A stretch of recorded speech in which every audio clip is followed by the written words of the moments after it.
On nous dit que l'islam a libéré les femmes et leur a donné de la dignité.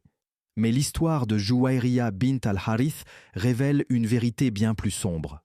En l'an 627, les musulmans attaquent la tribu des Banu al-Mustalik par surprise. Les hommes sont massacrés, les femmes et les enfants sont faits prisonniers. Selon la Sira d'Ibn Ishaq, le prophète tua certains d'entre eux et prit le reste comme butin de guerre. Parmi ces captives se trouvait Juwayriya, la fille du chef de la tribu, une princesse devenue simple esclave, tombée dans les mains d'un compagnon nommé Thabit ibn Qais. Désespérée, Juwayriya tente de racheter sa liberté en négociant une rançon, mais elle n'a pas les moyens. Alors elle va voir le prophète pour lui demander de l'aide, et c'est là que son destin bascule. Ibn Sa'd rapporte que le prophète paya son prix à Thabit, puis l'épousa. Voilà comment une captive devint épouse, non pas par choix, mais par la contrainte d'une guerre.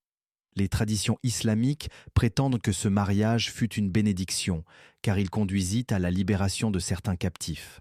Mais posons-nous une question simple. Quand une femme perd sa famille, est réduite en esclavage et se retrouve mariée à son ravisseur, est-ce vraiment un honneur ? La vérité est brutale, Juwayriya n'a jamais été libre.